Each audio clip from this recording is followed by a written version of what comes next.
Hey guys, welcome back to college classes. Next last video में हमने किया था बिजनेस एनवायरनमेंट का मीनिंग और फीचर्स। इस वीडियो में हम करेंगे इंपॉर्टेंस। तो चलिए स्टार्ट करते हैं। It is not sufficient to know only the meaning of business environment. समझना ज़रूरी नहीं है, हमें इसकी इंपॉर्टेंस को भी जानना पड़ेगा कि बिजनेस एनवायरनमेंट जो है क्यों ज़रूरी है, इसकी स्टडी करना क्यों ज़रूरी है। तो अगर एक ऑर्गेनाइजेशन, फर्स्ट ऑफ ऑल मैं आपको बता दूं कि अगर एक ऑर्गेनाइजेशन जो है बहुत ही कंसंट्रेट कर रही है बिजनेस एनवायरनमेंट के ऊपर, उसके चेंजेस को बहुत अच्छे तरीके से एनालाइज कर रही है, तो वही ऑर्गेनाइजेशन जो है सर्वाइव कर सकती है। क्योंकि ये एनवायरनमेंट जो है वो चेंज होता रहता है और उसी के अकॉर्डिंगली हमें अपनी प्लानिंग के अंदर भी चेंजेस करने पड़ सकते हैं, बहुत सारी चीज़ों के अंदर चेंजेस करने पड़ सकते हैं अकॉर्डिंगली टू द सिचुएशन। तो इन्हें एनालाइज करना जो है बहुत इंपॉर्टेंट होता है। तो जो ऑर्गेनाइजेशन इसे इम्पोर्टेंट नहीं समझेगी तो वो पक्का सरवाइव नहीं कर पाएगी। तो हमारा आता है फर्स्ट मूवर एडवांटेज। फर्स्ट हमारी इंपॉर्टेंस है फर्स्ट मूवर एडवांटेज, जो है एक ऑर्गेनाइजेशन बिजनेस एनवायरनमेंट को एनालाइज करके ये एडवांटेज जो है उठा सकती है। कैसे? The study of business environment enable us to know about the opportunities available. अगर हम बिजनेस एनवायरनमेंट को टाइम टू टाइम स्टडी करेंगे तो हमें पता चल जाएगा कि हमारे पास क्या अपॉर्चुनिटीज अवेलेबल है।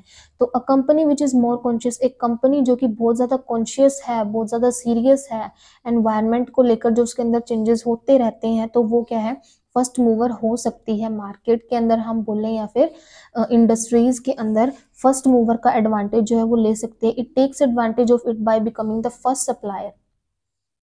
तो ये एडवांटेज ले सकती है फर्स्ट सप्लायर का। In other words, a company which has the capacity to know the possibilities of opportunities, ऐसी कंपनी जिसके अंदर कैपेसिटी है कि हाँ वो अपॉर्चुनिटीज जो अवेलेबल है मार्केट के, अवेलेबल जो हैं एनवायरनमेंट के अंदर, वो उन्हें जो है जान सकती है, उनका पता लगा सकती है। तो ऐसी कंपनी या फिर ऐसी इंडस्ट्री जो है वो ग्रेटेस्ट, उसके लिए ये ग्रेटेस्ट बेनिफिशियरी है, वो फर्स्ट मूवर एडवांटेज ले सकती है।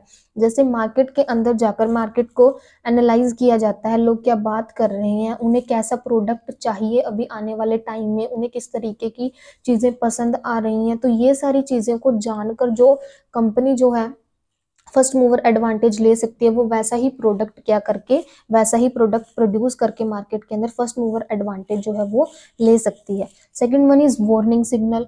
अलोंग विद द अवेलेबिलिटी, अभी एनवायरनमेंट के अंदर सिर्फ अपॉर्चुनिटीज अवेलेबल नहीं है, कुछ थ्रेट्स भी हैं जो ऑर्गेनाइजेशन के लिए, इंडस्ट्री के लिए अच्छे नहीं है। Provided by the study of business environment के द्वारा हमें अवेलेबिलिटी ऑफ अपॉर्चुनिटीज का भी पता चलता है, एज वेल एज हमें थ्रेट्स का भी पता चलता है। तो if the knowledge about the threats available in time, अगर जो नॉलेज थ्रेट्स की जो है हमें टाइमली जो है हमें मिल जाएगी, तो हम एफर्ट्स कर पाएंगे, easily be made to face, उन्हें फेस कर पाएंगे इजिली। अगर हमें थ्रेट्स का टाइम पे पता चल गया तो उसके लिए हम प्लानिंग कर पाएंगे कि हम इन्हें कैसे, इन प्रॉब्लम्स को कैसे ओवरकम कर सकते हैं। तो इजीली जो है उन्हें इजी हो जाएगा उन्हें फेस करना। This is possible. तो ये सिर्फ कब पॉसिबल है, जब हम एनवायरनमेंट को कॉन्टिन्यूसली उसके चेंजेस को स्टडी करेंगे, एनवायरनमेंट को स्टडी करेंगे, तभी हमें पता चलेगा थ्रेट्स के बारे में पहले से ही, एंड देन फिर ही हम प्लानिंग कर पाएंगे सो डेट हम उन्हें ईजिली फेस कर पाए।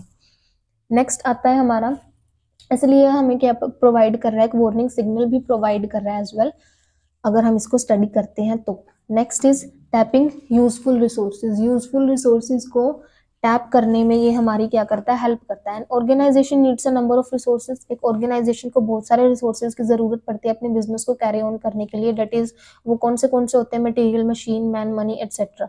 तो with the help of these resources goods and services are produced. इन रिसोर्सेज की हेल्प से गुड्स और सर्विसेज को प्रोड्यूस किया जाता है। A business gets resources from the environment, एक बिजनेस जो है रिसोर्सेज एनवायरनमेंट से लेता है और प्रोवाइड करता है वही गुड्स और सर्विसेज उसी एनवायरनमेंट को। तो एक स्टडी अगर हम बिजनेस एनवायरनमेंट की करते हैं तो वो हमें बताएगा कि जो बिजनेस है उसे किस tales a business the requirement of the environment. तो एक स्टडी अगर हम करेंगे बिजनेस एनवायरनमेंट की, तो वो खुद ब खुद बताएगा कि एनवायरनमेंट को किस चीज की रिक्वायरमेंट है, what can it make available to get its need fulfilled, और उसे क्या अवेलेबल करवाना चाहिए कि उसकी नीड जो है वो फुलफिल हो जाए। तो therefore it is possible to get useful resources from the business environment. तो ये पॉसिबल हो जाता है कि वो यूजफुल रिसोर्सेज जो है वो टैप कर पाए बिजनेस एनवायरनमेंट से। नेक्स्ट वन आता है हमारा कोपिंग विद रैपिड चेंजेस। अभी टैपिंग यूजफुल रिसोर्सेज के अंदर हमने क्या पढ़ा कि नंबर ऑफ रिसोर्सेज चाहिए, नंबर ऑफ रिसोर्सेज जो है ऑर्गेनाइजेशन यूज करती है और फिर प्रोड्यूस करके वो वापस से एनवायरनमेंट को ही प्रोवाइड करवाती है। तो अगर हम बिजनेस एनवायरनमेंट की क्या कर रहे हैं, स्टडी कर रहे हैं, तो हमें पता चलेगा कि क्या रिक्वायरमेंट है एनवायरनमेंट को हमारे। फॉर एग्जाम्पल, अगर हमारा बिजनेस एक ऐसी जगह पे सेटअप है, उससे थोड़ी ही दूर पे क्या मिल रहा है, रॉ मटेरियल मिलता है, लेकिन और वहीं पे क्या है, दूसरी इंडस्ट्री भी एस्टेब्लिश हो चुकी है और वो रॉ मटेरियल वो वहीं से खरीदती है। तो एकदम से अगर हमारी नीड अराइज हो जाती है, तो हमने एनवायरनमेंट की स्टडी करी और हमें पता चला कि हमारी क्या है, सेल्स जो है बढ़ सकती हैं, तो हमें रॉ मटेरियल की ज़रूरत पड़ेगी ना प्रोडक्ट्स को बनाने के लिए। तो हम उसी टाइम पे क्या कर सकते हैं, अपना रॉ मटेरियल जो है उसी टाइम पे मंगवा सकते हैं, अगर हमने ऑलरेडी स्टडी कर ली है उसकी। अदरवाइज जो दूसरी ऑर्गेनाइजेशन उन रिसोर्सेज को टैप कर लेगी, तो पहले से ही सही रहेगा कि इन्वायरमेंट की स्टडी करके देख लिया जाए कि कौन से यूजफुल रिसोर्सेज को टैप करना बहुत ज़्यादा ज़रूरी है एट द टाइम जब नीड अराइज होगी। नेक्स्ट आता है हमारा coping with rapid changes. These days business is being run in a rapidly changing environment. आजकल बिजनेस में बहुत ज़्यादा चेंजेस हो रहे हैं, time to time, even R2R भी हम कह सकते हैं, चेंजेस होते हैं। तो various factors connected with business, बहुत सारे बिजनेस के साथ कनेक्टेड फैक्टर्स होते हैं, जैसे competition, fashion, number of customer, technology etcetera, जो कि क्विकली चेंज होते रहते हैं। तो changes do not affect business as much as the rapidity of changes.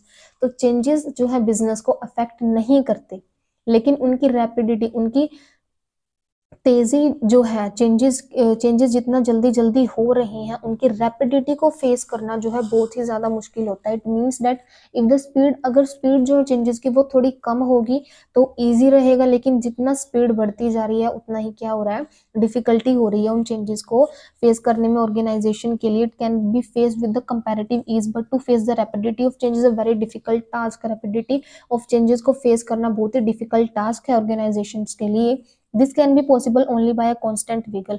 लेकिन सिर्फ इन चेंजेस को फेस करना कब पॉसिबल है, इन चेंजेस की रैपिडिटी को फेस करना सिर्फ कब पॉसिबल है, जब बिजनेस एनवायरनमेंट को बहुत ही अच्छे तरीके से टाइम टू टाइम साथ के साथ बिजनेस पे स्टडी किया जाएगा, तब हम इन चेंजेस को क्या कर सकते हैं, इजिली फेस कर सकते हैं।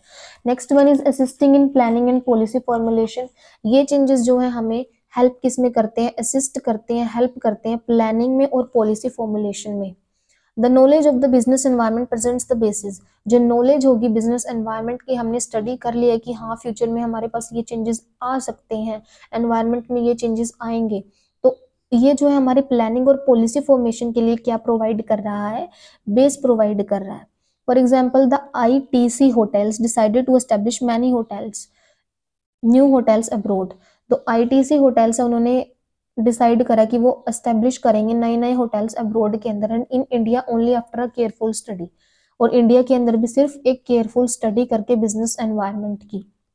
They felt that tourism industry was the biggest industry. उन्होंने सोचा कि जो टूरिज्म इंडस्ट्री है वो बिगेस्ट, सबसे बड़ी इंडस्ट्री है वर्ल्ड के अंदर, तो its future was particularly bright in India. उसका फ्यूचर जो है इंडिया के अंदर काफी ब्राइट है।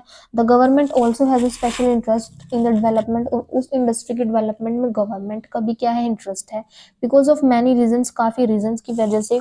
Receipt of foreign exchange, increase in employment. तो the ITC hotels formulated their future strategy. उन्होंने अपनी फ्यूचर स्ट्रेटेजी इसी इंफॉर्मेशन के बेसिस पे बनाई। In this way anyone can defeat their competitors by formulating their plans. तो कोई भी अपने कंपिटिटर्स को डिफीट कर सकता है अच्छे से प्लानिंग करके, बिजनेस एनवायरनमेंट की स्टडी करने के बाद। ओके, नेक्स्ट आता है हमारा इंप्रूवमेंट इन परफॉर्मेंस। परफॉर्मेंस में इंप्रूवमेंट, हर एक ऑर्गेनाइजेशन जो है अगर वो स्टडी करती है बिजनेस एनवायरनमेंट की, तो ये जो स्टडी होती है बिजनेस एनवायरनमेंट की बहुत ही इंपॉर्टेंट रोल प्ले करती है बिजनेस की परफॉर्मेंस के अंदर। ऐसी ऑर्गेनाइजेशंस जो कांस्टेंट आय अपनी रखती हैं, जो टाइमली स्टडी करती हैं, एनवायरनमेंट को एनालाइज करती हैं उसे करेक्टली, एंड देन उसी के बेसिस पे अपना जो है वर्क स्टार्ट करती हैं विद द रेस, वो पक्का रेस क्या करने वाली है, विन करने वाली है जो इंडस्ट्रीज के बीच में हो रही है। और जो इस चीज को ज्यादा इंपॉर्टेंस नहीं देती वो ऑर्गेनाइजेशंस पक्का क्या है, बाहर जाने वाली है मार्केट से, वो ऑर्गेनाइजेशंस बंद होने वाली है। तो on the other hand, those organisations who do not care about it cannot remain steadfast in the market and are likely to close down. Therefore it can be safely asserted that an organization can improve its present। तो हम कह सकते हैं कि organisation जो है business environment की study करके अपनी प्रेजेंट की सिचुएशन भी और अपने फ्यूचर की ऑर्गेनाइजेशन की सिचुएशन को इम्प्रूव कर सकती है, सिर्फ किसकी हेल्प से, बिजनेस एनवायरनमेंट की स्टडी करके। तो ये हमारा इम्प्रूवमेंट इन परफॉर्मेंस में भी हेल्प करता है बिजनेस एनवायरनमेंट। इसी के साथ हम करते हैं आज की वीडियो को and. If you like my videos please like, share and subscribe.